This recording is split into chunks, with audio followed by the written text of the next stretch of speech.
और गंगा में, भागवत की गंगा में डुबकी लगाकर अपने आप को कृतार्थ कर रहे, अपने जीवन को सार्थक कर रहे। भगवान की कथा हम लोग सुनते हैं तो एक शांति का अनुभव होता है। अच्छा, आप लोगों ने महसूस किया होगा भगवान की सबसे बड़ी पूजा क्या है? सब लोग शांति से बैठें और बहुत आनंद से सुने। भगवान की सबसे बड़ी पूजा क्या है? आप लोग कहते हैं ना, महाराज जी हम पूजा करने बैठते हैं हमारा मन भटक जाता है ना? ये समस्या लगभग 99% लोगों के साथ है।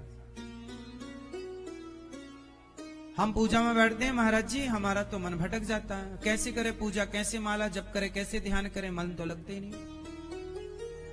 पूजा क्या है? आप यहां बैठे हैं 3 घंटे, कल आप 3 घंटे यहां बैठे ना कथा में, सही बताओ 3 घंटे में आपका मन भटका?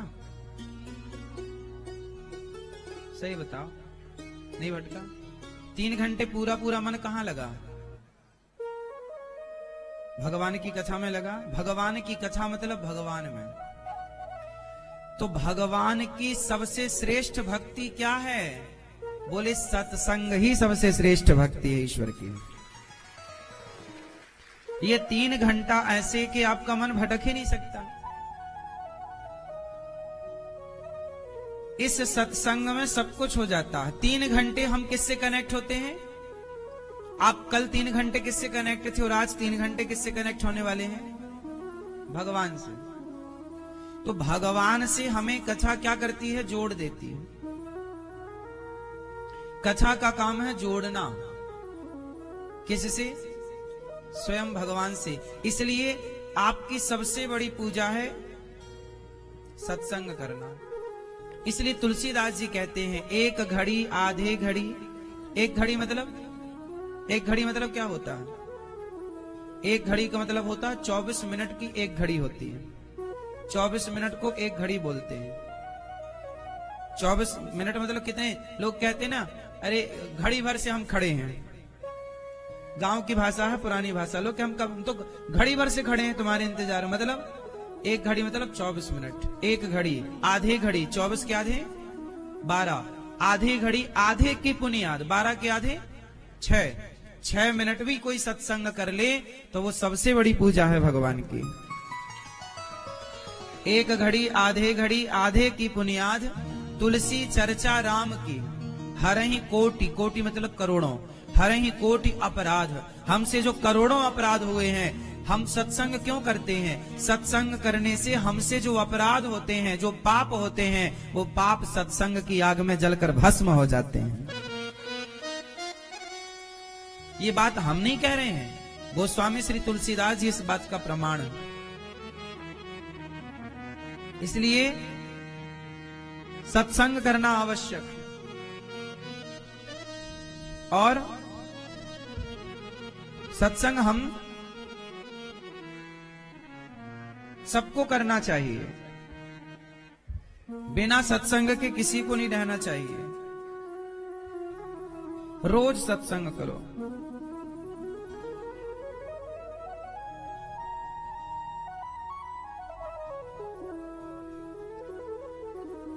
जरूरी है सत्संग। भगवान से अपने आप को जोड़े रखिएगा।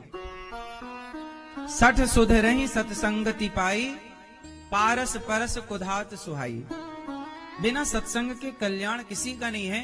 कोई कितना भी ज्ञानी हो, कितना भी समझदार हो, इंटेलिजेंट हो, लेकिन सत्संग के बिना वो इंसान नहीं होता। अच्छा, कुम्हार जब घड़ा बनाता है ना, या सुनार जब सोने का कोई आभूषण, या लोहार लोहे का कोई पात्र बनाता है, कुछ भी, तो वो पिटाई करता है चीजों की। कुम्हार घड़े की ऐसी थापी मारता है ना, घड़े को सोनी छोटी सी हथौड़ी रख के, और सोने को पीट के काम करता है। लोहार भी लोहे को पीट के काम करता है। ऐसे ही जैसे सही आकार सुनार देता है सोने को, सही आकार लोहार देता है लोहे को, सही आकार कुम्हार देता है मिट्टी को, उसी तरह सत्संग, सदगुरु सही आकार देते हैं इंसानों को, हमें और आपको। सही आकार, सही विचार, सही व्यवहार, सत्संग जरूरी है। सत्संग ना हो तो व्यक्ति भ्रष्ट हो जाए, बर्बाद हो जाए। सत्संग ने बहुत बड़ा प्रभाव समाज में छोड़ रखा है। इसलिए आप लोगों से मेरी बस यही प्रार्थना है कि अपने बच्चों को सत्संग से जोड़िए। आजकल का जो यूथ है, आजकल के जो नौजवान हमारे भाई बहन हैं, वो गलती कहां कर रहे हैं? सत्संग नहीं कर रहे हैं, कथाएं नहीं सुन रहे हैं, मोबाइल चला रहे हैं, व्हाट्सएप फेसबुक पे रहते हैं, सब चीजें देखते हैं, दोस्तों के संग घूमते हैं, पार्कों में जाते हैं, कॉफी पे जाते, चाय पे जाते, बड़ी बड़ी होटल 5 स्टार होटलों में जाते, सब कुछ है, मॉल जाते, पिकनिक जाते, वो पूरी रात थिएटरों पे नाचते, क्लबों में नाचते, सब कुछ होता है, पर सत्संग नहीं होता।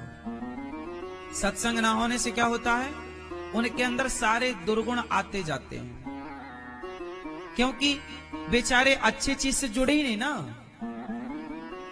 यदि आप अच्छाई से नहीं जुड़ेंगे, जीवन में दो ही तो हैं, या तो अच्छाई या तो बुराई। यदि आप अच्छाई से, दो है, सत्संग और कुसंग।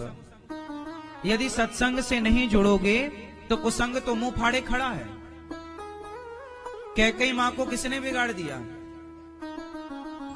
जोर से, कैकेयी मां को किसने बिगाड़ा? आप बताओ, कैकेयी मां को किसने बिगाड़ा? हाँ, नहीं पता? कैकेयी मां को किसने बिगाड़ा? आपने?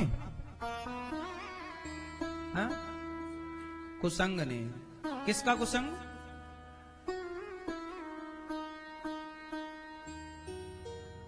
आप बताओ, कैकेयी मां को किसने बिगाड़ा? आप? हाँ? मथुरा ने? मथुरा? अच्छा, मंथरा।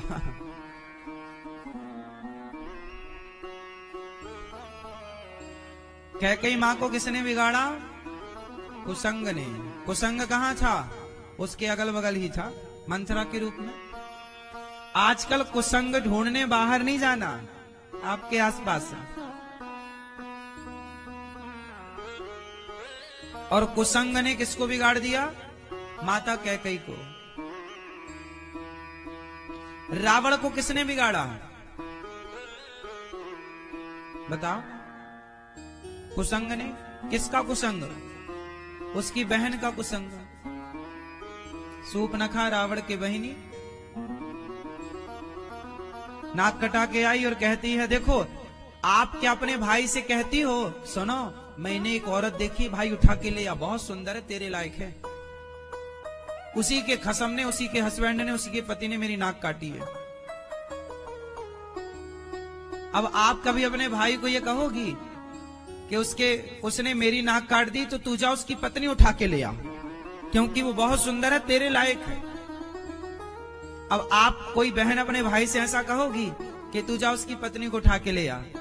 अब सोचो कितनी गंदी बहन थी रावण की, जो अपने भाई को उकसा रही है। रावण को उकसाया किसने? बोलो। बहन ने। रावण को रावण की बहन ने उकसाया सीता मां को हरने के लिए। तो कुसंग रावण को बाहर से नहीं लाना पड़ा, बहन के रूप में मौजूद था। ऐसे ही समाज में आज कुसंग बाहर से नहीं लाना पड़ता, आपके आसपास कुछ लोग मौजूद होते हैं जो आपका नाश करने के लिए पर्याप्त है। इसलिए इस चरित्र से, इन घटनाओं से आपको केवल ये सीखना है कि सबकी बातें नहीं माननी, जिनकी मानने योग्य है उनकी माननी है।